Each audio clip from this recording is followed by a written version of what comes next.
1952 साली एका माणसाने असा दावा केला होता की कॅन्सर किंवा हृदयविकार नाही तर स्वतःला सतत कमी लेखण्याची सवय हा मानवी समाजातील सर्वात मोठा आजार आहे. बापरे, म्हणजे हे खूप आधी सांगितलंय. हो ना. आणि आज 7 दशकानंतर आपण AI आणि सुपरफास्ट इंटरनेटच्या युगात जगतोय. बाहेरचं जग एखाद्या परफेक्ट मशीनसारखं वाटतं, पण आजच्या या सखोल चर्चेसाठी जे संदर्भ आपण गोळा केले आहेत ते पाहता तो 1952 सालचा दावा आज जास्त खरा ठरतोय. अगदी बरोबर. हा विरोधाभास खरंच विचार करायला लावणारा आहे. म्हणजे आपण तंत्रज्ञानात प्रचंड प्रगती केली आहे, एका क्लिकवर सगळं मिळतं, पण या बाहेरच्या वेगाचा परिणाम आपल्या आतल्या जगावर पूर्णपणे उलटा झालाय. हे खरंय. आज माणसाचा सर्वात मोठा शत्रू बाहेरचा कोणी नाहीये, एखादा कडक बॉस किंवा मंदी नाहीये, तर त्याचे स्वतःचेच विचार आहेत जे त्याला रात्री शांत झोपू देत नाहीत. नक्कीच. आणि म्हणूनच आज आपण एका ऐतिहासिक पुस्तकाचा नव्याने वेध घेणार आहोत. डॉक्टर नॉर्मन विन्सेंट पील यांचं the power of positive thinking. आता सकारात्मक विचार हा शब्द ऐकला की अनेकांच्या कपाळावर आठा पडतात. हो, कारण सोशल मीडियावरची ती टॉक्सिक पॉझिटिव्हिटी आपण खूप पाहिली आहे. अगदी तेच. पण हे पुस्तक त्या वरवरच्या खोट्या आशावादाबद्दल अजिबात बोलत नाही. नाही, मुळीच नाही. आजच्या चर्चेचा मुख्य उद्देशच हा आहे की हे सगळं काही छान होईल असे सल्ले बाजूला ठेवून प्रत्यक्ष मेंदू कसं काम करतं हे समजून घेणं. बरोबर. हे पुस्तक व्यावहारिक मानसशास्त्र म्हणजे अप्लाइड सायकोलॉजी आणि मानवी श्रद्धा यांच्यातला एक सखोल दुवा जोडतं. आपला मेंदू नकारात्मक गोष्टींकडे का आकर्षित होतो आणि एका विचार प्रक्रियेतून आपण आपलं आरोग्य आणि मनःशांती कशी सुधारू शकतो हे आपल्याला डिकोड करायचंय. चला तर मग थेट या समस्येच्या मुळावरच घाव घालूया. या सगळ्यात आधी लक्ष वेधून घेतो तो म्हणजे न्यूनगंड किंवा इन्फिरियॉरिटी कॉम्प्लेक्स. आपण मगाशी ज्या आजाराचा उल्लेख केला तो हाच. मी पुरेसा हुशार नाही, माझं प्रेझेंटेशन चांगलं होणार नाही, हे विचार सतत अनेकांना पोखरत असतात. पण मला एक प्रश्न पडतो, हा न्यूनगंड अचानक कुठून येतो? एखादा माणूस जन्मतःच असा स्वतःबद्दल साशंक नसतो ना? नाही, बिलकुल नाही. याचं मूळ बऱ्याचदा आपल्या वर्तमान काळात नसतंच. ते आपल्या बालपणातल्या किंवा भूतकाळातल्या काही विशिष्ट अनुभवांमध्ये दडलेलं असतं. अच्छा, म्हणजे कसं? काय होतं माहितीये, जेव्हा एखाद्या लहान मुलाला सतत तुझ्याने हे होणार नाही किंवा तू मूर्ख आहेस असं ऐकवलं जातं, तेव्हा त्याच्या मेंदूत तसे न्यूरल पाथवेज म्हणजे विचारांचे मार्ग तयार होतात. ओहो. मेंदू अत्यंत लवचिक असतो. तो आजूबाजूच्या वातावरणातून येणाऱ्या सूचनांना सत्य मानतो आणि स्वतःच एक डिफॉल्ट सेटिंग तयार करतो. आणि मग वयाची 35-40 वर्ष ओलांडली तरी तो जुना नकारात्मक आवाज आतून वाजत राहतो. एक सेकंड, इथे मला एक शंका उपस्थित करावीशी वाटते. बोला. जर एखाद्याच्या मेंदूवर 20-25 वर्षे सतत नकारात्मकतेचा मारा झाला असेल, तो एक प्रकारचा पक्का प्रोग्राम बनला असेल, तर आज उठून फक्त एका वाक्यात मी हे करू शकतो असं ठरवून स्वतःवर विश्वास ठेवणं खरंच कसं शक्य आहे? पुस्तकात रिकाम्या कपाची उपमा दिली आहे की मनात सतत नकारात्मक विचार ओतले तर कप नकारात्मकतेनेच भरणार. पण तो कप अचानक एका दिवसात रिकामा कसा करायचा? हा अत्यंत रास्त आणि वैज्ञानिक दृष्ट्या महत्वाचा प्रश्न आहे. एका रात्रीत काही बदलत नाही, हे खरंय. पण इथे आपल्या अंतर्मनाची म्हणजे सबकॉन्शियस माइंडची रिप्रोग्रामिंग करण्याची क्षमता कामी येते. ओके. आपला जागृत मेंदू जरी शंका घेत असला तरी जर आपण जाणीवपूर्वक आणि सातत्याने काही नवीन विचार अंतर्मनात पेरले तर जुने मार्ग पुसले जाऊ शकतात. यासाठी पुस्तकात एक अतिशय शक्तिशाली मंत्र दिला आहे. कोणता मंत्र? हा मंत्र बायबलमधून घेतला असला तरी तो कोणत्याही एका धर्मापुरता मर्यादित नाहीये. तो मानवी मानसिकतेच्या एका युनिव्हर्सल सत्यावर आधारित आहे. त्या विश्वशक्तीच्या आधाराने मी कोणतीही गोष्ट करू शकते, म्हणजे I can do all things through the power that strengthens me. अच्छा, पण तो प्रत्यक्ष काम कसा करतो? हे बघ, जेव्हा आपण स्वतःला सांगतो की आपण एकटे आहोत आणि आपल्याच भरोशावर सगळं निभावून न्यायचंय, तेव्हा मेंदूवर प्रचंड ताण येतो. हो, साहजिकच आहे. पण जेव्हा आपण वारंवार हेच विधान करतो की या अथांग विश्वाची शक्ती, निसर्गाची ऊर्जा आपल्या पाठीशी खंबीरपणे उभी आहे, तेव्हा मेंदूवरील तो सर्व्हायव्हल मोडचा ताण एकदम कमी होतो. एकटेपणाची आणि अपयशाची भीती नष्ट होऊ लागते. अरेच्छा, म्हणजे आपण स्वतःच्या खांद्यावरचं ओझं एका अदृश्य पण सर्वव्यापी शक्तीवर सोपवतो, ज्यामुळे आपल्याला कृती करण्यासाठी मोकळीक मिळते. अगदी बरोबर. पुस्तकात यासाठी सकाळी आरशासमोर उभं राहून स्वतःशी बोलण्याचा एक प्रयोग सांगितला आहे. सुरुवातीला हे ऐकायला थोडं नाटकीय वाटतं की आरशात बघून स्वतःला सांगायचं, आजचा दिवस माझा आहे, माझ्याकडे संकटांना सामोरे जाण्याची क्षमता आहे. पण यामागे नक्कीच काहीतरी शारीरिक किंवा मानसिक यंत्रणा असावी. निश्चितच आहे. जेव्हा एखादी व्यक्ती आरशात स्वतःच्या डोळ्यात थेट बघून आत्मविश्वासाने बोलते, तेव्हा ती केवळ हवेत शब्द फेकत नसते. मग काय होतं? ती स्वतःच्याच मेंदूला एक भक्कम व्हिज्युअल फीडबॅक म्हणजे दृश्य पुरावा देत असते. यामुळे आपली देहबोली म्हणजे बॉडी लँग्वेज बदलते आणि विज्ञानाने हे सिद्ध केले की देहबोली बदलली, जसे की ताठ उभं राहणं किंवा खांदे सरळ ठेवणं, की शरीरातील कॉर्टिसॉल जे स्ट्रेस हॉर्मोन आहे त्याची पातळी कमी होते आणि टेस्टोस्टेरॉन म्हणजे आत्मविश्वासाचं हॉर्मोन वाढतं. म्हणजे फक्त एका विचार प्रक्रियेतून शरीराचं रसायनशास्त्र बदलतं. हे खरोखरच चक्रावून टाकणार आहे. पण मग इथे एक दुसरा विरोधाभास निर्माण होतो. कोणता? समजा आपण हा प्रयोग केला, स्वतःवर विश्वास ठेवून दिवसाची सुरुवात केली. आजकाल बहुतेक लोक शेतात राबत नाहीत किंवा खाणीत काम करत नाहीत. ते दिवसभर AC ऑफिसेसमध्ये कॉम्प्युटर समोर बसलेले असतात. तरीही संध्याकाळी घरी परतताना शरीरातली सगळी ऊर्जा संपलेली असते, प्रचंड थकवा आलेला असतो. कोणतंही शारीरिक कष्ट न करता हा थकवा येतो कुठून? कारण तो थकवा स्नायूंचा नसून तो मानसिक ऊर्जेचा निचरा झाल्यामुळे आलेला असतो. पुस्तकातील एक अतिशय महत्वाचा निष्कर्ष इथे लागू होतो. शांत मन हेच शक्तीचं केंद्र आहे. A peaceful mind generates power. अच्छा. मानवी मेंदू हा वजनाने शरीराचा फक्त 2% असला तरी तो शरीराची 20% ऊर्जा वापरतो. आता याची तुलना आपण एका स्मार्टफोनशी करूया. स्मार्टफोनशी? कसं काय? जर फोनमध्ये बॅकग्राऊंडला अनेक हेवी ॲप्स सतत चालू असतील तर फोन गरम होतो आणि त्याची बॅटरी वेगाने उतरते, अगदी तो फोन वापरला नाही तरीही. म्हणजे आपले नकारात्मक विचार हे त्या बॅकग्राऊंड ॲप्स सारखे काम करतात. कोणीतरी दुखावलंय याच्या आठवणी रेंगाळत असतात किंवा ईर्ष्या आणि मत्सराचे विचार असतात. हो. तेव्हा तो एक प्रकारचा मानसिक घर्षण म्हणजे फ्रिक्शन निर्माण करतो. या घर्षणामुळे मेंदूचं मशीन सतत ओव्हरहीट होत राहतं.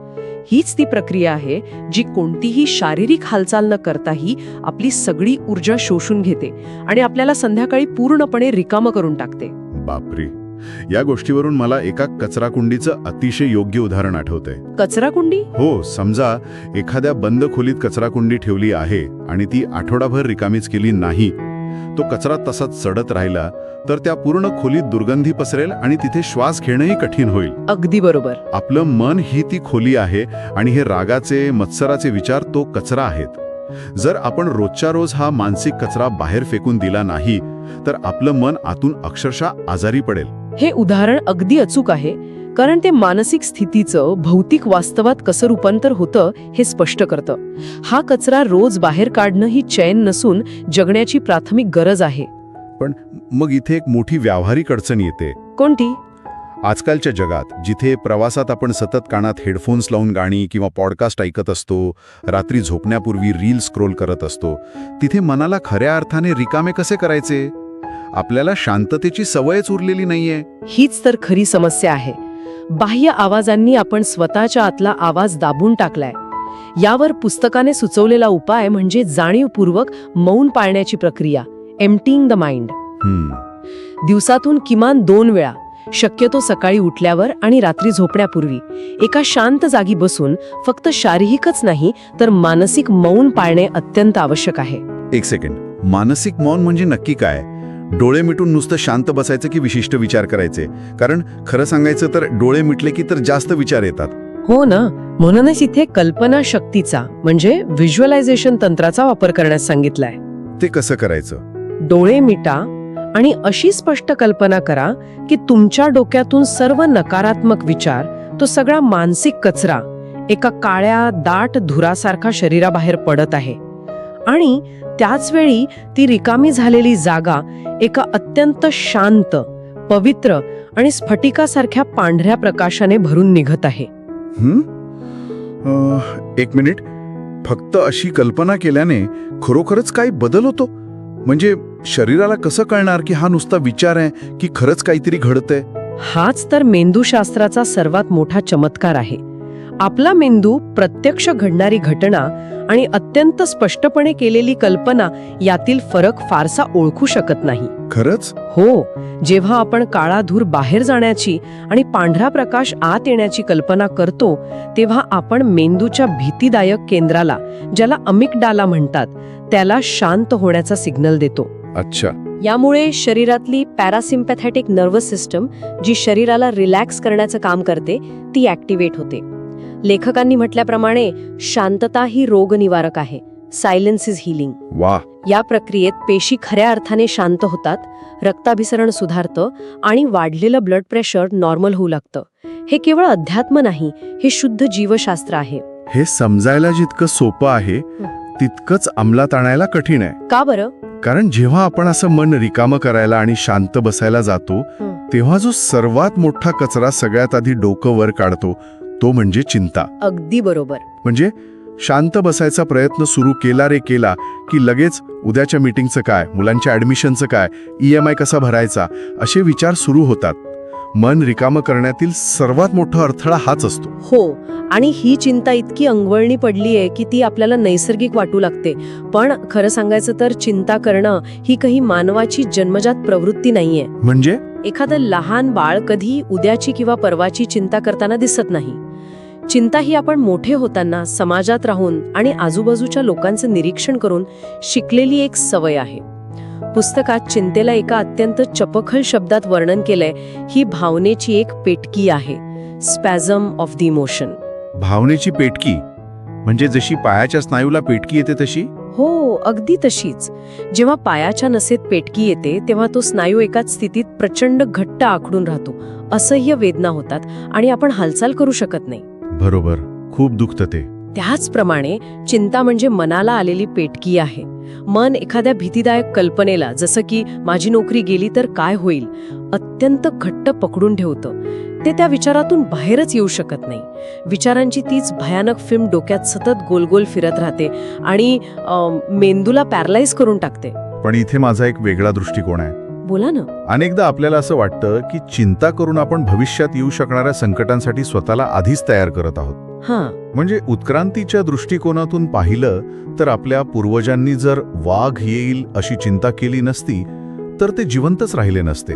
मग आज नोकरी जाण्याची किंवा आजारी पडण्याची चिंता करून आपण प्लॅन बी तयार करत असू तर ही चिंतेची सवय वाईट कशी असू शकते?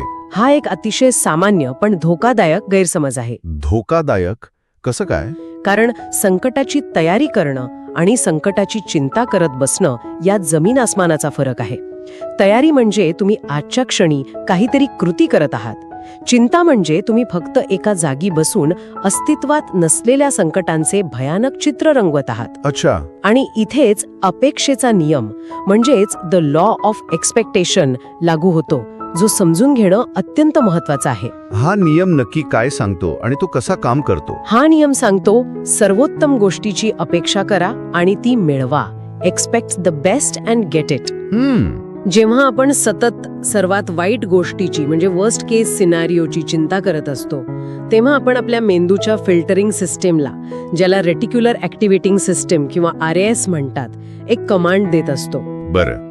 आपला मेंदू मग नकळतपणे आपल्या आजूबाजूला असलेल्या फक्त नकारात्मक गोष्टी शोधू लागतो, चांगल्या संधींकडे दुर्लक्ष करतो आणि आपले निर्णय अशा प्रकारे चुकतात की ती वाईट गोष्ट खरोखरच आयुष्यात घडते. आपण आपल्या भीतीलाच वास्तवात ओढून आणतो. बापरे. म्हणजे ज्या गोष्टीची आपण सर्वात जास्त भीती बाळगतो तीच गोष्ट आपण आपल्या कृतींमधून सत्यात उतरवतो. अगदी तेच. मग या दुष्टचक्रातून बाहेर कसं पडायचं? यावर एकमेव आणि सर्वात प्रभावी उपाय म्हणजे श्रद्धा. श्रद्धा ही चिंतेवरची सर्वात मोठी थेरपी आहे. चिंता ही मुळात भीती या भावनेतून निर्माण होते आणि श्रद्धेमुळे भीती नष्ट होते. ही श्रद्धा एखाद्या देवावर असू शकते, या निसर्ग चक्रावर असू शकते किंवा स्वतःच्या आंतरिक क्षमतेवर असू शकते. यासाठी प्रत्यक्ष आयुष्यात वापरता येईल असा काही उपाय आहे का? नक्कीच. पुढच्या वेळी जेव्हा मनाला चिंतेची पेटकी येईल तेव्हा जाणीवपूर्वक एक पॉझिटिव्ह स्टेटमेंट स्वतःला सांगायला हवं.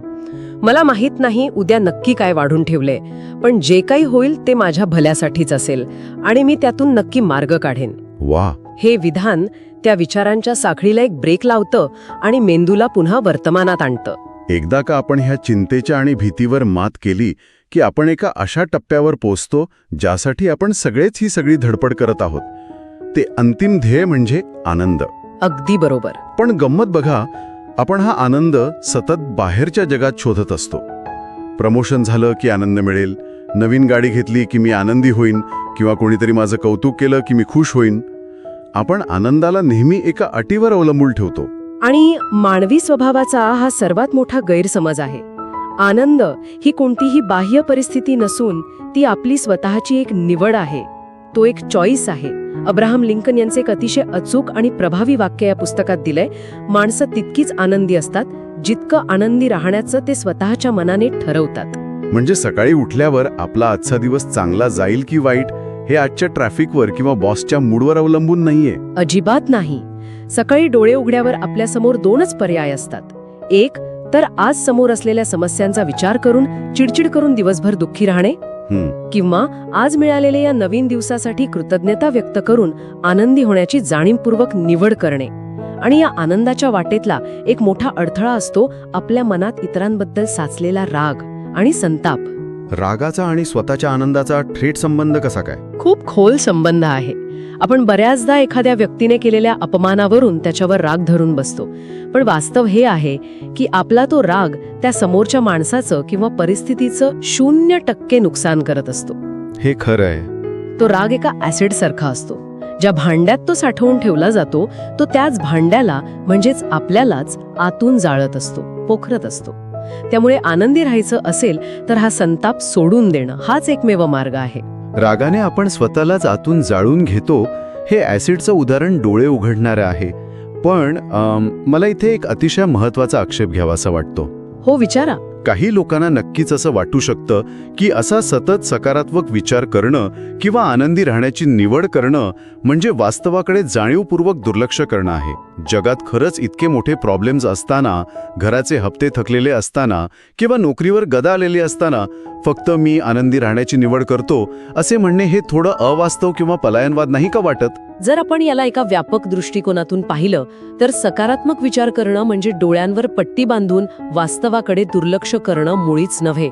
हा गैरसमज आधी दूर केला पाहिजे. अच्छा. परिस्थिती नक्कीच कठीण असू शकते, वास्तवात मोठे आणि गंभीर प्रॉब्लेम्स असू शकतात, पण सकारात्मकतेचा खरा अर्थ हा आहे की ही परिस्थिती कितीही भयानक असली तरी माझ्या आत एक अशी ताकद आहे की मी यातून मार्ग काढू शकेन. हा स्वतःवरचा अतूट विश्वास असणे. हा पलायनवाद नाही, हा उच्च दर्जाचा आत्मविश्वास आहे. म्हणजे प्रॉब्लेम अस्तित्वात नाही असं खोटं सांगण्याऐवजी त्या प्रॉब्लेमपेक्षा मी मोठा आहे हे स्वतःला पटवून देणं. अगदी अचूक. आणि यासाठी लेखकांनी मोठ्या कॅनव्हसचा नियम म्हणजे बिग कॅनव्हस रूल सांगितला आहे. तो काय आहे? आयुष्याकडे एका मोठ्या विशाल चित्रासारखं बघायला शिका. आज जो प्रॉब्लेम तुम्हाला डोंगरा एवढा वाटतोय, ज्यासाठी तुम्ही रात्रीची झोप मोडत आहात, तोच प्रॉब्लेम आजपासून 5 वर्षांनी कदाचित तुम्हाला नीटसा आठवणारही नाही. हे अगदी 100% खरंय. मग आजचा हा अमूल्य क्षण आणि ऊर्जा त्या तात्पुरत्या चिंतेसाठी का वाया घालवायची? हे जग एका विशाल आरशासारखे आहे. तुम्ही जर त्याच्याकडे बघून हसलात आणि विश्वासाने उभे राहिलात तर तेही तुम्हाला संधींच्या रूपाने हसूनच प्रतिसाद देईल. बापरे, या संपूर्ण चर्चेचा आणि मांडलेल्या संदर्भांचा विचार करताना मला एक गोष्ट प्रकर्षाने जाणवतीये. आपण सतत बाहेरच्या जगात आपल्या प्रश्नांची सोल्युशन शोधत होतो, पण आतापर्यंतच्या चर्चेवरून 4 महत्त्वाच्या गोष्टी समोर येतात. बरोबर. पहिली गोष्ट म्हणजे आपला भूतकाळ कितीही नकारात्मक असला तरी सबकॉन्शियस माइंड रिप्रोग्राम करून स्वतःवर आणि विश्वशक्तीवर नव्याने विश्वास ठेवता येतो. दुसरी गोष्ट, मन हे मशीन आहे आणि त्याला शांत करण्यासाठी रोज मौन पाळून काळाधूर बाहेर टाकून स्वतःला रिलॅक्स करणं आवश्यक आहे. हो, आणि तिसरी गोष्ट म्हणजे चिंतेची पेटकी सोडवण्यासाठी भविष्याकडून नेहमीच सर्वोत्तम गोष्टींची अपेक्षा करून अपेक्षेचा नियम स्वतःच्या बाजूने वापरणे. आणि चौथी व सर्वात महत्त्वाची गोष्ट, आनंद हा बाहेरच्या घटनांवरून ठरत नाही, तर तो आतून निर्माण करण्याचा एक जाणीवपूर्वक निर्णय असतो. हे सगळं आजच्या या सुपरफास्ट AI चलित जगात इतकं समर्पक का आहे? कारण आजच्या चर्चेतून हे लख्खपणे समोर आले की आपलं तंत्रज्ञान किंवा बँक बॅलन्स कितीही वाढला तरी या बाह्य गोष्टी आपल्याला शांतता देऊ शकत नाहीत. खऱ्या अर्थाने यशस्वी व्हायचं असेल तर आपल्याला आपल्या आतल्या जगाचं स्टेअरिंग व्हील आपल्या स्वतःच्या हातात घ्यावंच लागेल. नक्कीच. आणि जेव्हा हे आतले जग शांत होते तेव्हाच बाहेरच्या जगातील आव्हानांना सामोरे जाण्याची खरी ताकद निर्माण होते. हे पुस्तक म्हणूनच काळाच्या कसोटीवर टिकून राहिलंय. अगदी बरोबर. आणि जाता जाता या सगळ्यावरून माझ्या मनात एक अतिशय रंजक विचार येतोय, जो मी एका प्रश्नाच्या रूपात इथल्या चर्चेच्या शेवटी मांडू इच्छितो. कोणता विचार? आपण सुरुवातीला तंत्रज्ञानाचं उदाहरण दिलं होतं, तर विचार करा, आपला मेंदू जर खरोखरच एका प्रोग्रॅम करण्यायोग्य कॉम्प्युटरसारखा आहे आणि आजवर आपण अजाणतेपणे त्यात चिंता, भीती आणि न्यूनगंड यांसारखे चुकीचे अल्गोरिदम्स किंवा व्हायरसेस फीड केले आहेत, तर ज्या क्षणी आपण जाणीवपूर्वक हा जुना कोड बदलून त्याला आशावाद आणि श्रद्धेच्या डिफॉल्ट सेटिंगवर सेट करू, तेव्हा काय होईल? वा. जर आपण प्रत्येक नकारात्मक विचाराला आपल्या सिस्टेममधला एक व्हायरस मानले आणि आपल्या सकारात्मक श्रद्धेला आपला फायरवॉल बनवला, तर आपल्या भौतिक वास्तवात किती प्रचंड बदल घडेल. सुरुवात करताना आपण म्हटलं होतं की बाहेरचं जग परफेक्ट आणि वेगवान वाटतं आणि आतलं जग अशांत. पण हा श्रद्धेचा नवीन फायरवॉल जर ॲक्टिवेट झाला, तर उद्याची सकाळ कशी असेल यावर नक्की विचार करा.